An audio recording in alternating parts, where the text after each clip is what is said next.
Test एक बच्चा subject wise लिख ले, है ना, और उसके बाद एटलीस्ट एक एक या दो दो फुल लेंथ टेस्ट भी जरूर दे।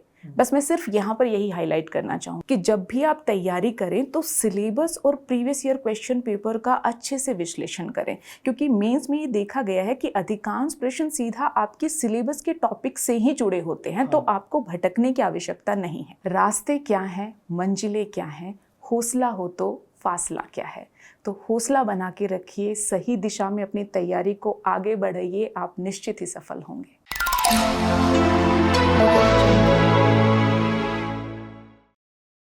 हेलो एस्पिरेंट्स, प्रीलिम्स 2024 का रिजल्ट आ चुका है और हमें आशा है कि आप में से बहुत सारे अभ्यर्थी मेंस 2024 का एग्जाम भी दे रहे होंगे और इसमें लगभग अभी 60 दिन का समय बचा हुआ है। इन 60 दिनों का सही से सदुपयोग करके हम बहुत अच्छे मार्क्स लेकर के आ सकते हैं और इसी में हमारा मार्गदर्शन करने के लिए हमारे साथ उपस्थित है विजन आईएएस से फैकल्टी सोना मैम। मैम स्वागत है आपका। धन्यवाद सौरभ। मैम हमारे डिस्कशन को मैं शुरू करूं तो सबसे पहले हमें ये बताइए कि भी जो आने वाले 60 दिन हैं, इन 60 दिनों में किस तरह की चुनौतियां स्टूडेंट्स को आ सकती हैं? बिल्कुल सौरभ, मैं इसकी शुरुआत करूं उससे पहले मैं ये मेंशन करना चाहूँगी कि जैसे तैयारी में सभी के लिए one fit for all policy काम नहीं करती है, उसी प्रकार सभी स्टूडेंट्स की प्रॉब्लम्स भी सेम नहीं होती हैं। यहाँ पर अगर मैं मोटा मोटा एक क्लासिफिकेशन करना चाहूँ तो दो तरह के अभ्यर्थी हमें देखने को मिल सकते हैं। एक वो अभ्यर्थी जिन्होंने साल भर अच्छे से तैयारी की है और उनकी जो तैयारी रही थी साल भर वो सिर्फ प्रीलिम्स ओरिएंटेड नहीं थी, उन्होंने मेंस को भी अच्छे से अप्रोच किया है। तो कंपैरेटिवली वो लोग कंफर्टेबल स्थिति में होंगे क्योंकि तैयारी अच्छी है, उनको आत्मविश्वास होगा। दूसरे तरह के स्टूडेंट्स वो हो सकते हैं जिन्होंने प्रीलिम्स से पहले मेंस स्पेसिफिक कोई ज़्यादा तैयारी नहीं की है, ना उनके पास शॉर्ट नोट्स हैं, ना उन्होंने टेस्ट ज़्यादा दिए हैं, राइटिंग स्किल्स उतनी इंप्रूव नहीं की हैं, प्लस अभी जो नए सब्जेक्ट्स हैं जो मेंस में इंट्रोड्यूस होते हैं उनको पढ़ने का बर्डन भी उन पर होता है। तो दोनों तरह के अभ्यर्थी के जो चैलेंज है वो अलग अलग हो सकते हैं। जी मैम, निश्चित ही दो तरह के अभ्यर्थी हो सकते हैं, जिन्होंने एक वही जो संगठित रहे हैं और एक जो थोड़े बिखरे हुए हैं। तो मैम इन दोनों के लिए क्या 60 दिनों का सही सदुपयोग के लिए क्या एक स्ट्रेटजी होनी चाहिए? देखिए, सबसे पहला तो आप किस स्थिति में है सौरभ, एक विद्यार्थी को ये आइडेंटिफाई करना होगा और उसी के अनुरूप वो अपनी तैयारी जो है आगे कंटिन्यू करें। बस कुछ बेसिक सा सुझाव है कि जब भी आप तैयारी करें तो सिलेबस और प्रीवियस ईयर क्वेश्चन पेपर का अच्छे से विश्लेषण करें, क्योंकि मेंस में ये देखा गया है कि अधिकांश प्रश्न सीधा आपके सिलेबस के टॉपिक से ही जुड़े होते हैं। तो आपको भटकने की आवश्यकता नहीं है। दूसरा सुझाव ये है कि पॉलिटी हो गया, ज्योग्राफी, इकोनॉमी, ये सारे ऐसे सब्जेक्ट्स हैं जो थ्रू आउट द ईयर एक बच्चा पढ़ता रहता है। तो अभी फिर से उन्हीं सब्जेक्ट्स पर अत्यधिक बल देकर जो है आप अपना समय ना व्यर्थ करें। वो सब्जेक्ट तैयार है, उनमें करना क्या है, आपको सिर्फ वैल्यू ऐड करनी है। एग्जाम्पल, डेटा, करंट अफेयर से लिंक करो, यही सारी चीज़ें हैं जो उन सब्जेक्ट्स की तैयारी को सफिशिएंट कर देगी। बाकी जो मेन फोकस अगर एक विद्यार्थी करे तो वो हो सकता है कि वो सोसाइटी पर बल दे, सोशल जस्टिस को अच्छे से पढ़े, डिजास्टर मैनेजमेंट को कवर करे, इंटरनल सिक्योरिटी को कवर करे, क्योंकि ये छोटे छोटे और लो हैंगिंग फ्रूट तरह के सब्जेक्ट्स हैं जिनमें कम इनपुट से ज़्यादा आउटपुट एक बच्चा निकाल सकता है। इसके अलावा एथिक्स और ऐसे पेपर भी ऐसे हैं जिन पर एक बच्चे को समय रहते हुए फोकस करना चाहिए। तो इन छोटी छोटी बातों को एक विद्यार्थी ध्यान में रख सकता है, प्रायोरिटाइज कर सकता है कि क्या, कितना, कैसे उसे कवर करना है। वही कि जो उसकी वर्तमान में क्या स्थिति है उसके अकॉर्डिंग उसे इन 7 दिनों का सही से एक स्ट्रेटजी बनानी चाहिए। बिल्कुल बिल्कुल मैम, अगर हम सब्जेक्ट स्पेसिफिक बात करें तो सबसे पहले हमें एनवायरनमेंट विषय के बारे में बताइए कि एनवायरनमेंट विषय का क्या ट्रेंड रहा है, किस तरह के क्वेश्चंस पूछे जाते हैं और उसके लिए क्या स्ट्रेटजी हो सकती है? बिल्कुल सौरभ, एनवायरनमेंट के संदर्भ में अगर मैं बात करूं तो लगभग 3 प्रश्न एनवायरनमेंट से पूछे जा रहे हैं। अगर मार्क्स में मैं वेटेज बताऊं तो इसका वेटेज लगभग 40 से 50 अंकों के आसपास का है। लेकिन यहाँ पर ज़्यादा ज़रूरी ये देखना हो जाता है कि आखिर एनवायरनमेंट से प्रश्न किस प्रकार के पूछे जा रहे हैं, और एनवायरनमेंट में सबसे ज़्यादा इम्पॉर्टेंट रोल प्ले कर रहा है करंट अफेयर। करंट अफेयर की भूमिका क्या है, आप देखोगे कि साल दर साल करंट अफेयर से प्रश्न पूछे जा रहे हैं। जैसे कि 2021 में प्रश्न पूछा गया COP26 ग्रीन ग्रिड पहल के बारे में, है ना। उसी साल COP26 से एक और प्रश्न पूछा गया जो था कि ये जो कोप हुआ उसके क्या आउटकम्स रहे हैं और भारत की क्या प्रतिबद्धताएं रहीं। WHO के बारे में प्रश्न पूछा गया क्योंकि उन्होंने जो वायु गुणवत्ता मानक है उनको लेकर नए दिशा निर्देश जारी किए थे। तो ये तो कुछ चुनिंदा एग्जाम्पल है। आप देखोगे कि ऐसे बहुत सारे प्रश्न आपको देखने को मिल जाएंगे जो करंट अफेयर आधारित हैं। दूसरा डोमेन क्या है क्वेश्चंस का? क्लाइमेट चेंज और जो एनवायरमेंटल कंसर्न है उस पर आधारित प्रश्न।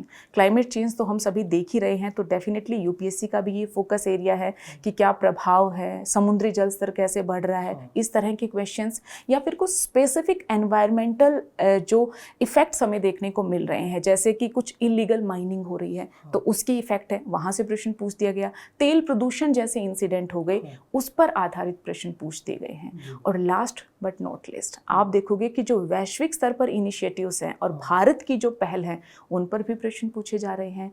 गोथेनबर्ग प्रोटोकॉल पर प्रश्न पूछा गया है, क्योटो प्रोटोकॉल पर प्रश्न पूछा गया है ना, कोप पर प्रश्न पूछा गया है। तो ये सारी चीज़ें क्या दिखा रही हैं कि जो वैश्विक लेवल पर इनिशिएटिव्स हैं, क्योंकि वही क्लाइमेट चेंज से लड़ने में मददगार हो सकते हैं, तो उन पर भी प्रश्न पूछे जा रहे हैं।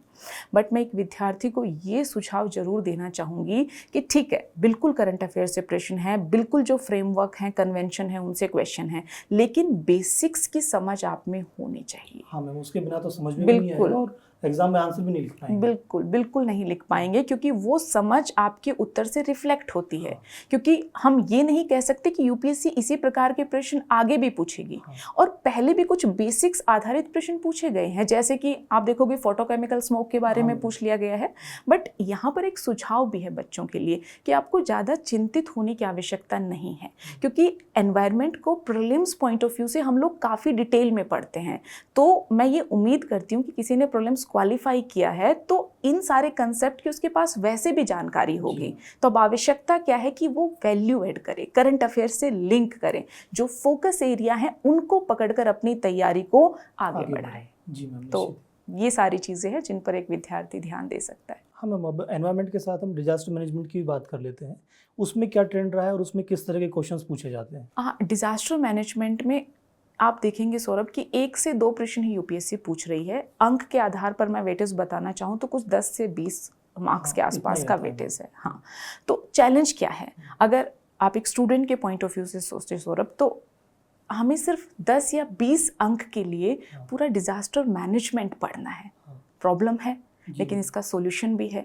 Solution previous year question papers में है कि अगर आप सेलेक्टिव होकर डिजास्टर मैनेजमेंट की तैयारी करते हो ना, तो 1-2 क्वेश्चन जितने भी यूपीएससी पूछे उनको बहुत क्वालिटी वाइज आप अटेम्प्ट कर सकते हो।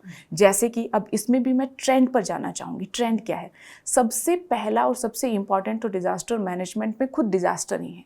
यूपीएससी ने सबसे ज़्यादा प्रश्न डिजास्टर पर ही पूछे हैं। शहरी बाढ़ के बारे में पूछा है, लैंडस्लाइड के बारे में पूछा है, बादल फटने के बारे में पूछा है, जो बांध हैं उनकी विफलता के बारे में प्रश्न पूछा है। तो अगर एक बच्चा डिजास्टर्स को ही अच्छे से तैयार कर लेता है ना, और डिजास्टर्स में भी जो करंट अफेयर में डिजास्टर देखने को मिल रहे हैं ना, समसामयिकी में हम देख रहे हैं कि कुछ डिजास्टर्स अभी हुए हैं, उन पर आधारित प्रश्न पूछे जाने की ज़्यादा संभावना है। जैसे कि आप देखोगे 2016 में यूपीएससी ने शहरी बाढ़ के बारे में प्रश्न पूछा। क्यों पूछा? क्योंकि 2015-16 चेन्नई बाढ़ काफ़ी प्रचलित रही। अभी इतना पीछे से अब हम बिल्कुल 2023 के क्वेश्चंस पर आए। 2023 में यूपीएससी ने बांध फेलियर पर प्रश्न पूछा है। लीबिया, डेरना डैम फेलियर या नॉर्थ ईस्ट में भी ऐसे बहुत सारे इंसिडेंट हुए जो इस टॉपिक को इम्पॉर्टेंट बनाते हैं। दूसरा, यहाँ पर भी लीगल फ्रेमवर्क काफ़ी इंपॉर्टेंट रोल प्ले करते हैं। ह्यूगो हो गया, सेंडाई हो गया, डिजास्टर मैनेजमेंट को लेकर हमारी जो लीगल व्यवस्था है, ये ऐसे डायमेंशन है जहाँ से प्रश्न पूछे जा रहे हैं। तो क्या समझ में आता है कि ठीक है, बिल्कुल टॉपिक की आम समझ तो होनी ही चाहिए आपको कि डिजास्टर क्या है, कम्युनिटी पार्टिसिपेशन क्या होता है। उसके साथ इस बेसिक समझ के साथ आप क्वालिटी ऐड कीजिए। और क्वालिटी कैसे ऐड करोगे? बिल्कुल एनवायरनमेंट की तरह कि आप करंट अफेयर से लिंक कीजिए, आप एग्जाम्पल्स तैयार रखिए, आप फैक्ट और डेटा तैयार रखिए। अब एग्जाम्पल की मैं इंपॉर्टेंस यहाँ पर बताऊँ तो सौरभ, हमने देखा है कि डिजास्टर मैनेजमेंट में यूपीएससी खुद हमसे एग्जाम्पल पूछ रही है। हाँ, क्वेश्चन में डायरेक्ट पूछ रहा है बिल्कुल, कि बांध फेलियर है तो उसके कुछ एग्जाम्पल दीजिए, हाँ। है ना, बादल फटने की घटना है तो कुछ एग्जाम्पल दीजिए। तो प्रीवियस ईयर क्वेश्चन पेपर से स्टूडेंट हाइलाइट्स निकाल सकता है और उस आधार पर वैल्यू ऐड कर सकता है। और अगर वो ऐसा कर पाता है तो मैं कहूँगी कि उस बच्चे की जो ट्रेन है वो सही पटरी पर चल रही। जी मैम, निश्चित ही एनवायरनमेंट और डिजास्टर मैनेजमेंट दोनों के लिए ही करंट अफेयर्स बहुत ही इंपॉर्टेंट रोल प्ले करता है। जैसे अभी एनवायरनमेंट में भी COP27 भी हुआ है दुबई में। साथ ही जो डिजास्टर मैनेजमेंट की आपने बताया कि बांध फेलियर के जो कुछ घटनाएं हैं वो भी पूरी भारत में काफ़ी हुए हैं। तो मैम, जो करंट अफेयर्स है इसको इन दोनों ही सब्जेक्ट के लिए कैसे तैयार करना चाहिए? देखिए, करंट अफेयर तैयार करने का बहुत सिंपल सा तरीका है सौरभ, कि आप मेंस 365 को रेफर कर सकते हो। हाँ, उसमें पूरे साल का ही संकलन बिल्कुल, रहता है। पूरे साल का सम अप करंट अफेयर आपको मिल जाता है। बस मैं एक डिफरेंस यहाँ पर बताना चाहूँगी स्टूडेंट्स को कि मेंस के पॉइंट ऑफ व्यू से आपको करंट अफेयर के हर छोटे से छोटे इंसिडेंट के पीछे भागने की आवश्यकता नहीं है, क्योंकि वैसे प्रश्न सामान्यतः प्रीलिम्स में पूछे जाते हैं। मेंस में तो जो बहुत ही फेमस तरह के इंसिडेंट्स रहे हैं उन पर यूपीएससी प्रश्न पूछती है। तो अगर आपने मेंस 365 को सही से पढ़ लिया तो मैं कहूँगी कि आपके जो ये दोनों सब्जेक्ट्स हैं करंट अफेयर आप इजीली लिंक कर पाएंगे। और एक और चीज़ है सौरभ, यहाँ पर आप सिर्फ ये ना सोचें कि इन इंसिडेंट्स पर आधारित प्रश्न यूपीएससी हमसे पूछेगी या ये टॉपिक इंपॉर्टेंट हो गई यहाँ से यूपीएससी प्रश्न पूछेगी। एक स्टूडेंट को इसलिए भी करंट अफेयर अच्छे से पढ़ना चाहिए कि अगर वो कुछ एग्जाम्पल अपने से आंसर्स में डाल पाता है, कुछ डेटा कोट कर पाता है जो करंट में चर्चा में रहा, तो उसके जो आंसर हैं वो जेनरिक से स्पेसिफिक हो जाएंगे। और यही तो सारी लड़ाई है। जो प्रीलिम्स क्वालिफाई कर रहा है, जेनरिक आंसर तो सभी बच्चे लिखना चाहते हैं, लिस्ट में जो नाम है वो किस बच्चे का आता है जो अपने आंसर्स को स्पेसिफिक बना पाता है। हाँ मैम, निश्चित ही यूपीएससी अपने नोटिफिकेशन में कहता है कि उसे एक well educated person, graduate person चाहिए। तो निश्चित ही इस तरह के एग्जाम्पल या डेटा कोड करना उसके आंसर्स को और उसके मार्क्स को इम्प्रूव करेगा। जी बिल्कुल सौरभ। लेकिन मैम, यहाँ पे एक चुनौतियाँ स्टूडेंट्स को आती है कि उन्होंने रिवीजन भी कर लिया है और जो करंट अफेयर्स उसको भी पढ़ लिया है, लेकिन उसके लिए क्या कुछ शॉर्ट नोट्स बनानी चाहिए जिससे कि वो एग्जाम से पहले उसको रिवाइज कर पाए? बिल्कुल, short notes mains point of view से काफ़ी ज़रूरी हैं सौरभ। हाँ। अब सिंपल सा इसका एक लॉजिक है। आप जरा सोचिए कि आपके एक के बाद एक दिन में 2 पेपर हो रहे हैं ना, तो आपने इतना कुछ पढ़ा है, कुछ तो कंसोलिडेटेड वे में होना चाहिए जिसे आप लास्ट टाइम में रिवाइज कर पाओ। और डेटा, फैक्ट, एग्जाम्पल, है ना, आपको लास्ट में कुछ ऐसे शॉर्ट नोट्स होने चाहिए जिनको आप रेफर कर पाओ, वरना आप चीज़ें भूल जाओगे। एग्जाम प्रेशर में हो, आपको लिमिटेड टाइम में लिखना है, चीज़ें आप रिकॉल नहीं कर पाओगे। इसलिए मेरा सदैव सुझाव है बच्चों को कि ब्रीफ नोट्स बनाइए। अब नोट्स में आपको डिटेल हर एक बात, बेसिक कंसेप्ट लिखने की जरूरत नहीं है। आप उस टॉपिक के जो की हाईलाइट्स हैं उनको लिख लीजिए। की टर्म है उसकी डेफिनेशन आप तैयार कर लीजिए अच्छे से, डेटा फैक्ट आप तैयार कर लीजिए, एग्जाम्पल आप तैयार कर लीजिए। कुछ रेयर आपको लगे कि पॉइंट्स हो सकते हैं जो आपके आंसर्स में क्वालिटी ऐड कर पाए, उन सब चीज़ों को लेकर एकदम संक्षिप्त तरह के नोट्स बच्चे रख सकते हैं। जैसे कि अगर मैं डिजास्टर मैनेजमेंट की बात करूं तो कुछ 5 से 6 A4 साइज शीट्स में पूरा डिजास्टर मैनेजमेंट कंसोलिडेटेड वे में एक बच्चे के पास होना चाहिए। कुछ 15 से 20 पेजेस में एक बच्चे के पास पूरा एनवायरनमेंट तैयार होना चाहिए कि लास्ट टाइम में जब उसे कुछ जो है घंटों में रिवाइज करना पड़े तो वो रिवीजन में उसके लिए हेल्पफुल हो पाए। जी मैम, निश्चित ही अब तक हमने पूरे सिलेबस को लेकर के और करंट अफेयर्स को लेकर के बात कर ली है। अब बात आ जाती है प्रैक्टिस की, क्योंकि अब एग्जाम में तो लिखना है और लिखने के लिए पहले अभ्यास करना होगा, क्योंकि सीधा जाकर के एग्जाम में लिखेंगे तो वो एक खुद ही डिजास्टर हो जाएगा। तो मैम, जो टेस्ट सीरीज़ है या फिर जो मॉक टेस्ट है उसको कैसे मैनेज करना चाहिए आने वाले 60 दिनों में? देखिए, सबसे पहले तो थोड़ा सा मैं एस्पिरेंट्स के लिए टेस्ट सीरीज़ की इम्पोर्टेंस हाईलाइट करना चाहूँगी, क्योंकि एक बेसिक प्रॉब्लम है ना, वो ये है सौरभ कि बच्चा जब अब पढ़ रहा है तो उसे क्या लगता है कि मैं पढ़ूँ या लिखूँ। मैं अगर लिखने जाता हूँ तो पढ़ने का टाइम नहीं बचता, और अगर पढ़ने बैठता हूँ तो लिखने का टाइम नहीं बचता। तो यहाँ पर मैं ये हाईलाइट करना चाहूँगी कि टेस्ट सीरीज़ या टेस्ट लिखना या अभ्यास करना क्यों ज़रूरी है। देखिए, जो हम बहुत बेसिक सी बात करते हैं कि आप लिख रहे हो, ठीक है, आप वो सिलेबस तैयार करके जा रहे हो, आपकी पढ़ाई हो गई, आपने गिवन टाइम में लिखा, आपकी राइटिंग प्रैक्टिस हो गई, आपने पेपर पूरा करना सीख लिया, आप प्रेजेंटेशन के कुछ तरीके ट्राई करना चाहते हो, आपने सब सीख लिया, स्ट्रक्चरिंग में, प्रश्न की समझ में कोई इशू है, सारी चीज़ें आपने सीख ली।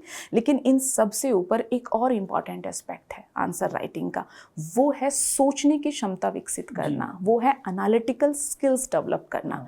और इस चीज़ पर एम्फोसिस देने के लिए मैं एल्बर्ट आइंस्टीन की एक कोटेशन यहाँ पर कोट करना चाहूँगी। उस कोट का भाव ये है कि शिक्षा का मतलब जानकारी एकत्रित करना या एक विद्यार्थी को जानकारी देना नहीं है, बल्कि इसका उद्देश्य तो एक विद्यार्थी के मस्तिष्क को प्रशिक्षित करना है ताकि वो सोच पाए, है ना। तो ये काम टेस्ट सीरीज भली भांति करती हैं।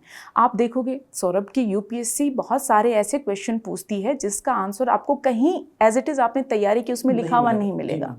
आपको आइडिया है, आप टॉपिक से फेमिलियर हैं, आपको एग्जाम हॉल में बैठकर सोचना पड़ेगा, लिंक करना पड़ेगा, आंसर तैयार करना पड़ेगा।